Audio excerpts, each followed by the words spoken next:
नमस्कार दोस्तों, स्वागत है आप सभी का ऑनलाइन अड्डा फॉर स्टडी चैनल पर। फिर से दोस्तों आप सभी के बीच आज जो लेटेस्ट अपडेट के साथ में इस वीडियो में दोस्तों बात करने वाले हैं 69,000 शिक्षक भर्ती के द्वितीय चरण के बारे में, शासन आदेश को लेकर, साथ में चयन सूची, नियुक्ति और काउंसलिंग कार्यक्रम के बारे में, जो अभ्यर्थी 22,000 सीटों के फैसले के बारे में इंतजार कर रहे हैं, या फिर अगर बात करें थर्ड काउंसलिंग वाले अभ्यर्थी जो कम गुणांक वाले उनका क्या होगा, इसके बारे में बात करेंगे। उत्तर कुंजी संशोधन वाले मुद्दे को लेकर भी इस वीडियो में जो अपडेट है वो कवर करेंगे। तो सारी अपडेट और सारे सवालों के जवाब आप सभी को इसी वीडियो में मिलने वाले हैं। तो वीडियो को लाइक और शेयर करना बिल्कुल ना भूलें। ज़्यादा जान के आप सभी टेलीग्राम चैनल को ज्वाइन कर सकते हैं। अगर आप सीटेट की प्रिपरेशन कर रहे हैं तो अनअकैडमी लेकर आया है फ्री मॉक टेस्ट 18 नवंबर शाम 7 बजे से। लिंक वीडियो की डिस्क्रिप्शन में है, अभी ज्वाइन करें। इस टेस्ट को अटेम्प्ट करने के लिए अनअकैडमी ऐप डाउनलोड। अनअकैडमी लेकर आया है सीटेट पेपर 1 के लिए फ्री लाइव क्लासेस की सीरीज, जो कि स्टार्ट हो गई है 12 नवंबर से। आज ही ज्वाइन करें अनअकैडमी पर। सीटेट की प्रिपरेशन को और भी बूस्ट करने के लिए आज ही ज्वाइन करें अनअकैडमी की फ्री लाइव क्लासेस की सीरीज, लिंक वीडियो की डिस्क्रिप्शन में। साथ ही अनअकैडमी लेकर आया है सीटेट पेपर 2 के लिए फ्री लाइव क्लासेस की सीरीज 14 नवंबर से। इसको आप लोग ज्वाइन कर सकते हैं पेपर 2 की अपनी प्रिपरेशन को और बूस्ट करने के लिए। आज ही ज्वाइन करें अनअकैडमी, लिंक वीडियो की डिस्क्रिप्शन में है। India's largest learning platform Unacademy आपके लिए लेकर आया। अगर आप टेट सीटेट की प्रिपरेशन कर रहे हैं तो अनअकैडमी लेकर आया है CTET maths pedagogy series by Himanshu Singh. Free live classes आज ही ज्वाइन करें 11 नवंबर से 20 नवंबर तक, लिंक वीडियो की डिस्क्रिप्शन में है। अनअकैडमी लेकर आया है a CTET 2020 complete batch course. Start हो गया है 12 नवंबर से। सभी बैच को एक्सेस करने के लिए एक ही सब्सक्रिप्शन काफी है। आज ही ज्वाइन करें अनअकैडमी, लिंक वीडियो की डिस्क्रिप्शन में। अनअकैडमी प्लस पे आपको मिलेंगे बहुत सारे फीचर्स। घर से बैठकर आप लाइव पढ़ सकते हैं, अनलिमिटेड एक्सेस कर सकते हैं सभी कोर्सेज पर। इंडिया के टॉप एजुकेटर से आपको पढ़ने का मौका मिलेगा। एक्सक्लूसिव आपकी कवरेज होगी सभी सिलेबस के ऊपर। रेगुलर डाउट क्लियरिंग सेशन भी होगा, लाइव टेस्ट, स्टडी मटेरियल मिलेगा पीडीएफ फॉर्मेट में, आंसर राइटिंग सेशन भी होगा, मेंटरशिप गाइडेंस भी मिलेगी। आज ही ज्वाइन करें अनअकैडमी प्लस, लिंक वीडियो की डिस्क्रिप्शन में है। अनअकैडमी पर आप टीचर एलिजिबिलिटी टेस्ट के लिए कोई भी सब्सक्रिप्शन लेना चाहते हैं 1 मंथ, 3 मंथ, 6 मंथ और 12 मंथ की, जिसमें आपको मिलेगा 10% का इंस्टेंट डिस्काउंट ऑनलाइन अड्डा के रेफरल कोड के साथ। आज ही एनरोल करें। ज्यादा जानकारी के लिए आज ही डाउनलोड करें Unacademy learning app, Google play store, app store दोनों में उपलब्ध। तो जैसा कि दोस्तों आप सभी को पता है कि 69,000 शिक्षक भर्ती को लेकर सुप्रीम कोर्ट की तरफ से जो फैसला है वो दे दिया गया है। अब ऐसे में दो सवाल सबसे ज्यादा देखने के लिए मिल रहे हैं। पहला सवाल ये है जो कि 69,000 शिक्षकों की द्वितीय चरण के बारे में, 37,339 छात्रों को लेकर। दूसरा सवाल है 22,000 सीटों के बारे में। तीसरा सवाल थर्ड काउंसलिंग को लेकर है। सारी चीजें मैं आप सभी को बता दूंगा, अभ्यर्थी थोड़ा सा पेशेंस और रखिए। लेकिन ऐसे में जो अभ्यर्थी 37,339 के हैं, जो इंतजार कर रहे हैं कि अब सरकार की तरफ से कब तक आपकी जो प्रक्रिया है वो शुरू कर दी जाएगी, कितना समय लगेगा, तो आप सभी को बताना चाहूंगा कि जो आप सभी की प्रक्रिया है, उम्मीदें ऐसी हैं कि दिसंबर के प्रथम सप्ताह या फिर द्वितीय सप्ताह तक आप सभी को, मतलब सेकंड वीक के अंदर आपको नियुक्ति पत्र मिल सकते हैं आगामी समय के अंदर। ठीक है, लेकिन ऐसे में जो अभ्यर्थी आगामी समय में रह गए हैं उनके लिए थर्ड काउंसलिंग और साथ में 22,000 सीटों में ही मौका मिलेगा। तो जो 37,339 के अभ्यर्थी इस चीज़ को लेकर परेशान है कि शासन आदेश कब जारी होगा। कुछ लोगों की तरफ से यहाँ पे जानकारियाँ दी जा रही हैं कि चयन सूची आज देर शाम तक जारी कर दी जाएगी, कल तक जारी कर दी जाएगी। तो देखो, आप सभी को याद होगा जब 31,000 को लेकर आदेश दिया गया था सरकार की तरफ से, उसके बाद से कहीं ना कहीं रोज आपकी चयन सूची जारी करवाने के लिए सोशल मीडिया पर फर्जी पोस्टर वायरल हुई। लेकिन हमारी तरफ से आपको बताया गया कि पहले सरकार की तरफ से शासन आदेश जारी किया जाएगा, शासन आदेश के बाद में शेड्यूल जारी किया जाएगा और शेड्यूल के बाद में आपकी यहाँ से चयन सूची जारी होगी। ठीक है, तो पहले नंबर पर शासन आदेश आता है, उसके बाद में आपका शेड्यूल आता है, शेड्यूल के बाद में आपकी आती है चयन सूची। अब शासन आदेश अभी तक आया नहीं है, तो चयन सूची को लेकर अभ्यर्थी परेशान ना हो। तो ऐसे में जो 37,339 अभ्यर्थी रह गए थे उन्हीं की चयन सूची यहाँ पे जारी होनी है। अब सवाल आता है कि सर शासन आदेश कब तक जारी होगा। तो शासन आदेश जारी होने के लिए पहले सरकार को कोर्ट ऑर्डर का इंतजार करना पड़ेगा। तो जैसा कि मैंने आप सभी को बताया था कि सरकार की तरफ से जो आप सभी का कोर्ट ऑर्डर आएगा तुरंत भर्ती शुरू कर दी जाएगी। लेकिन कोर्ट ऑर्डर आना मतलब होता है कि ऑर्डर का अपलोड हो जाना, कॉपी प्राप्त हो जाना। जैसे ही सरकार को कॉपी प्राप्त होगी वो इस कॉपी को भेजेंगे न्याय विभाग को, सही तरीके से रीड करके जो भी डिसीजन उसके अंदर लिखा हुआ है उसके अनुसार जो भर्ती है वो करा दी जाएगी। क्योंकि जजेस की तरफ से यहाँ पे सिर्फ ये कहा गया है कि जो आपका ऑर्डर है, मतलब आगामी समय के अंदर 60-65 वैलिड है, लेकिन जब तक पूरी तरीके से कॉपी अपलोड नहीं हो जाती है तब तक आप लोगों को इंतजार करना पड़ता है। तो ऐसे में अभी तक जो ऑर्डर है वो अपलोड नहीं हुआ है। हो सकता है इस वीडियो को बनाते बनाते हो जाए, हो सकता है कि 10 मिनट बाद आप सभी को देखने के लिए मिले। जैसे ही मिलेगा सबसे पहले जानकारी आप सभी को ऑनलाइन अड्डा फॉर स्टडी चैनल के माध्यम से दे दी जाएगी।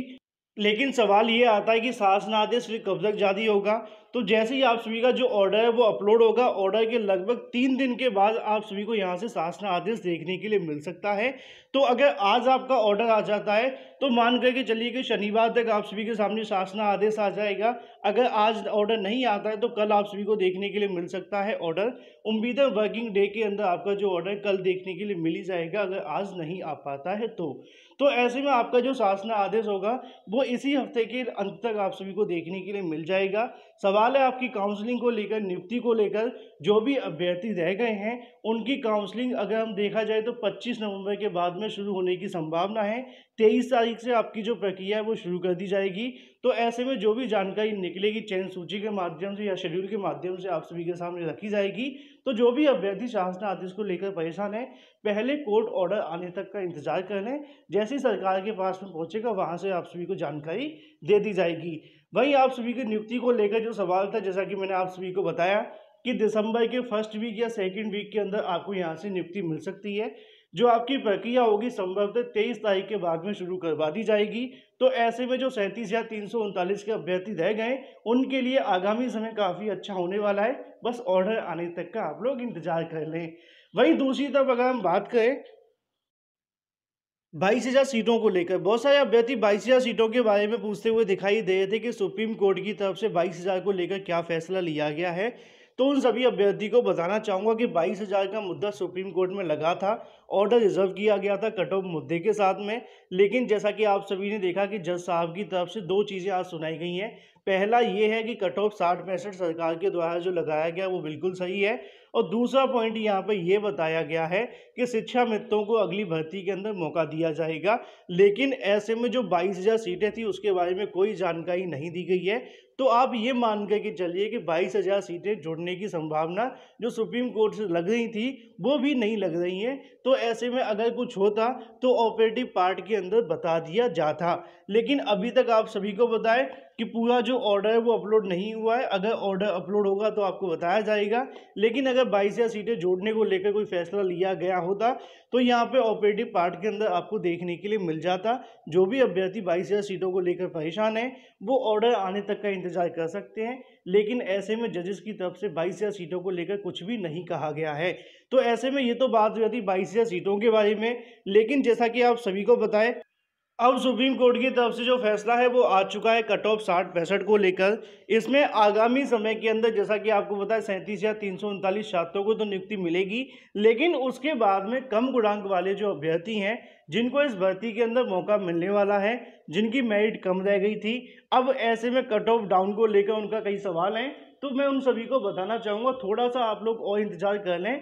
उम्मीदें ऐसी हैं इसी महीने में 37,339 छात्रों की नियुक्ति प्रक्रिया करवा दी जाएगी। अगर थोड़ा डिले होता है तो फर्स्ट वीक के अंदर देखने के लिए मिलेगी। और जैसे ही 37,339 छात्रों की नियुक्ति होगी, दोनों 37,000 और साथ में 31,000 में जो पद खाली रह गए उन पे कम गुणांक वाले अभ्यर्थियों को मौका मिलेगा। तो कम गुणांक वाले अभ्यर्थियों के लिए मान करके चलिए 69,000 शिक्षक भर्ती में से लगभग 4 से 5,000 सीटें खाली रह जाएंगी। हालांकि अभी तक आधिकारिक नहीं है, तो मान करके चलें कि 4 से 5 रह सकती हैं, क्योंकि आप सभी ने देखा है कि लगभग 31,000 में से 3,000 रह गए। अब ऐसे में बीच में संशोधन वाले अभ्यर्थी भी हैं। संशोधन से याद आता है बहुत सारे अभ्यर्थी संशोधन के बारे में पूछें कि सर क्या डिसीजन लिया गया है। तो डियर, जैसा कि आप सभी को पता है कि आज सिर्फ सुप्रीम कोर्ट का फैसला आया है। शासन प्रशासन की तरफ से अभी तक कोई फैसला नहीं लिया गया है। उनका कहना था कि दिवाली के बाद में लिया जाएगा। तो थोड़ा सा आप लोग पेशेंस रखें। जैसे ही 37,339 की नियुक्ति शुरू होगी, हो सकता है कि उससे पहले संशोधन को लेकर जो फैसला है वो ले लिया जाएगा। लेकिन जो प्राप्तांक पूर्णांक वाले अभ्यर्थी हैं उनके बारे में भी जानकारी निकलेगी। जो भी अभ्यर्थी हैं वो जाकर एक बार यहाँ पे SCERT मुलाकात कर सकते हैं, जिससे कि संशोधन को लेकर आपको स्पष्टीकरण मिल पाएगा। लेकिन हम बात कर रहे थे कम गुणांक वाले अभ्यर्थियों के बारे में। तो ऐसे में जो कम गुणांक वाले अभ्यर्थी हैं वो भी यहाँ पर एक्टिव हो जाएं। जल्द आप सभी को यहाँ से जो नियुक्ति प्रक्रिया वो शुरू करवाई जाएगी, जैसे ही आपकी 37,339 छात्रों को नियुक्ति मिलेगी। तो थर्ड काउंसलिंग होने में कम से कम आपको 2 महीने का तो इंतज़ार करना ही पड़ेगा। मतलब ये है कि नवंबर को तो आप हटा ही दीजिए, दिसंबर और जनवरी के बाद में आपको जो प्रोसेस है वो देखने के लिए मिल सकता है। जैसा कि आप सभी को पता है कि दिसंबर के लगभग 15 दिसंबर तक यहाँ पे 37 या 339 का जो प्रोसेस है पूरे तरीके से समाप्त हो जाएगा, क्योंकि बहुत सारी चीज़ें करवानी होती हैं नियुक्ति होने के बाद भी, है ना? तो ऐसे में उसके बाद में कम गुणांक वाले अभ्यर्थियों का डाटा लिया जाएगा, पूरी सीटें देखी जाएंगी, कितनी सीटें बचती हैं, संशोधन वाले अभ्यर्थियों का फैसला लिया जाएगा, उसमें लगभग 15 से 20 दिन का समय लग जाएगा और भी तमाम चीज़ें होंगी। सारी चीज़ें स्पष्ट हो जाने के बाद में कम गुणांक वाले अभ्यर्थियों का डाटा आ जाने के बाद फिर उसके बाद आप सभी के सामने सूची है वो जारी होगी। तो जो भी कम गुणांक वाले अभ्यर्थी हैं, आगामी समय में आप लोगों को 69,000 शिक्षक भर्ती के अंदर एक सीट मिल सकती है। 4 से 5,000 सीटें खाली रहने की संभावना है। और जो भी अभ्यर्थी ये पूछते हैं कि 4 से 5,000 सीटें खाली रहने पर कितने गुणांक तक मेरिट नीचे जा सकती है, मैंने आप सभी को बताया भी है कि 1 गुणांक तक जो मेरिट है वो नीचे आ जाएगी आगामी समय के अंदर। इस मुद्दे को लेकर हम सारे के सारे सर्वे या फिर जो आपकी चीज़ें होती हैं वो सभी आप सभी को बता देंगे, सेफ गुणांक वगैरह। लेकिन थोड़ा सा आप लोग पेशेंस रखें, जो भी जानकारी निकलेगी आप सभी के सामने रख दी जाएगी। वहीं दूसरी तरफ जो अभ्यर्थी आंसर मुद्दे को लेकर परेशान है कि सर आंसर पे क्या हुआ है, आंसर मुद्दे की कल फिर से सुनवाई होने वाली है, मामला लिस्टेड होगा। जैसे ही लिस्टेड हो जाएगा आप सभी को बता दिया जाएगा। लेकिन आंसर पे कॉमन नंबर मिलेंगे कि नहीं मिलेंगे, इस सवाल के जवाब को लेकर जो भी अभ्यर्थी परेशान है थोड़ा सा इंतजार करें। हमने कई बार आप सभी को बताया भी है कि अभी तक इस मुद्दे पर एक भी सुनवाई नहीं हुई है। जब तक पहली सुनवाई नहीं हो जाती है तब तक ये बता पाना मुश्किल है कि आंसर की पे कब तक आपको कॉमन नंबर मिलेगा कि नहीं मिलेगा, क्योंकि जब तक पहली सुनवाई होगी, पहली सुनवाई होने के बाद में जजेस का रुख देखा जाएगा कि वो किस प्रकार इस मुद्दे को सुनते हैं। हालांकि आप सभी को पता है कि आंसर की का मुद्दा काफ़ी ज़्यादा महत्वपूर्ण है। तो जो भी अभ्यर्थी इंतजार करें, एक बार सुनवाई होने तक का आप लोग इंतजार करिए। आंसर की पे कल मामला लिस्टेड हो सकता है, क्योंकि 19 तारीख की तारीख लगी हुई है। तो ऐसे में जो भी अपडेट वहाँ से निकलेगी आप सभी को बता दी जाएगी। तो ऐसे में ये तो बात हो जाती है 22 या सीटों को लेकर, या फिर आंसर की बात करें या संशोधन वाले मुद्दे के बारे में। तो वीडियो पसंद आया, वीडियो को लाइक और शेयर करना बिल्कुल ना भूलें। ज़्यादा जानकर आप अपने टेलीग्राम चैनल को ज्वाइन कर सकते हैं। फिलहाल इस वीडियो के माध्यम से इतना ही। Thank you for watching this video.